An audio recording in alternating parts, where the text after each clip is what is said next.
আপনার আল্লাহ নবীর জন্ম খুশি হওয়ার যদি আজও দিতে পারছি, তাহলে আপনারা আজকে এই কত রোদ অপেক্ষা করিয়া সুদূর আপনার রহমানিয়া আপনার মসজিদ থেকে আটিয়া কত কিলোমিটার রইব শোনাই এই ফুটবল ময়দানে জমা হয়েছেন আল্লাহর নবীর লাগিয়া নানি, আল্লাহ নবী হাল লাগিয়েছেন আল্লাহ নবীর লাগিয়া নানি, তাহলে ইনশাআল্লাহ আজকে তো ওইটা আকিদা এটা বিশ্বাস রাখবা যে আল্লাহ পাক রব্বুল আলামিন আপনারা এর আজর দিব, এর আজর আল্লাহ পাক রব্বুল আলামিন আপনারা নিশ্চয় দিব। আল্লাহ নবী সাল্লাল্লাহু আলাইহি সাল্লাম কিতাব এই বিষয়ে আপনার হওয়ার কিচ্ছু নাই, আপনারা এখানে খেলে জমা হয়েছে নিকানোর আপনার হওয়ার কিচ্ছু নাই। এবং আমি গতদিনও দুই একটা জায়গাতে অলরেডি হয়ে আসছি, আপনার ঈদে মিলাদুন নবীর কোনো দলিলের প্রয়োজন নাই। আল্লাহর নবীর মোহাম্মদ দলিল লাগেনি আপনার, हर इब्तिदा से पहले हर इंतहा के बाद, हर इब्तिदा से पहले हर इंतहा के बाद, अरे नामे नबी बुलंद है नामे खुदा के बाद, हर इब्तिदा से पहले हर इंतहा के बाद नामे नबी बुलंद है नामे खुदा के बाद, और दुनिया में जितने एहतराम के काबिल है लोग मैं सबको मानता हूँ मगर मेरे मुस्तफा है। আইসি একমাত্র দোয়া নেবার আল্লাহ আমরা আওয়ারে এই জুলুসরে সমস্ত আল্লাহ কবুল হলে সরাফুক আল্লাহ হুমামি উপস্থিত হাজিরিন, আমি সময় লম্বা করতাম না। আমরা এমন একজন নবীর মিলাদুন নবী পালন করি, আর এই নবী শুধু খালি কোনো রাষ্ট্রের লাগি নাই, কোনো এক দেশের লাগি নাই, আল্লাহ তামাম পৃথিবীর জন্য রহমতুল্লিল আলামিন বানাই ভাড়াই জুলুকা সুবহানাল্লাহ।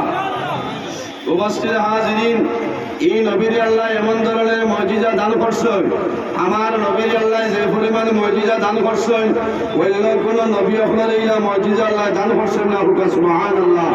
আমার নবীর লক্ষ্য হইল ইমামুল মুরসালিন, সমস্ত নবী রাসূলগণের ইমাম মুহাম্মদুর রাসূলুল্লাহ সাল্লাল্লাহু আলাইহি ওয়াসাল্লাম। এর কারণে আমার বুজুর্গগণ রাসূলুল্লাহ 570 খ্রিস্টাব্দে 12ই রবিউল আউয়াল সোমবারে সুবে সাদিকের সময় মা আমিনা রাদিয়াল্লাহু তাআলা আনহার কোলে আল্লাহর হাবিব জমিনের মধ্যে আগমন করছেন। সাল্লাল্লাহু আশিকগণ আজকে উপস্থিত হয়েছেন এখানে ইনশাআল্লাহ।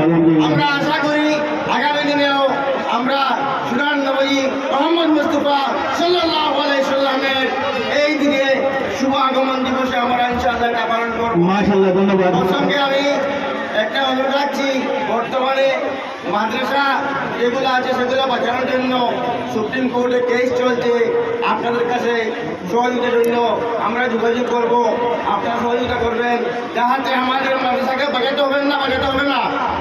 জশ্নে জুলুস হচ্ছে, এটা নিয়ে বহু লোকের মনের মধ্যে একটা হতাশা জাগতেছে যে আমরা কেন অংশগ্রহণ করতে পারি না।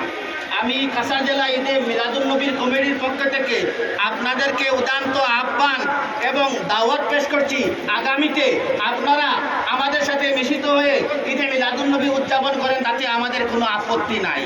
আর যদি এর ব্যতিক্রমে অন্য কিছু করতে চান তবে কিছু গায়রত রাখা দরকার, কিছু শরম রাখা দরকার, নতুবা আমাদের সাথে মিশে যান।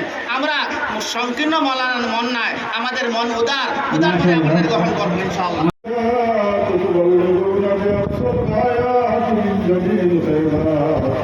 في الحياة وفاز الممات من مجالات يا الله يا أرحم الراحمين يا الله يا أرحم الراحمين يا الله তোমার হবিব সরকারে কায়নাত সাল্লাল্লাহু আলাইহি ওয়াসাল্লাম ফরমায় জমিন থেকে 3 বছর পরে মিলাদুন নবী উপলক্ষে আমি কোনো কিছু বলতাম না, হওয়ার তো সমস্ত শেষ করে নবীর মহব্বতের নাম হলো ঈমান, আল্লাহ রসুলের মহব্বতের নাম হলো ঈমান। বুঝছেন কথা, নবীর মুসলমান তৈরি আল্লাহ রসুলের হতে মহব্বত পয়দা করতে লাগতো। হদিস শরীফের মধ্যে আইছে যে তুমি তোমার মা আওলাদ যতটা আছে সব কিছু মা বাপ সব করে আল্লাহ রসুলের হতে মহব্বত বেশি করা তুমি ঈমান আনতে হতায় না। যার কারণে আমি এই সম্বন্ধে আল্লাহ কিছু না বলি, আমার বিশেষ অনুরোধ রইল, আমরা 8 বছরের মনে হয় 200-400 মানুষে 8,000 বের করছে, 8 বাদে মানুষের দেখে একটা উৎসাহ বাড়িছে। আজ যত বড় জুলুস হয়েছে, প্রায় 1.5 লাখ মানুষ হয়েছে, জুলুস হয়েছে। এই জুলুস হচ্ছে যেমন সরকারের পারমিশন দেন না।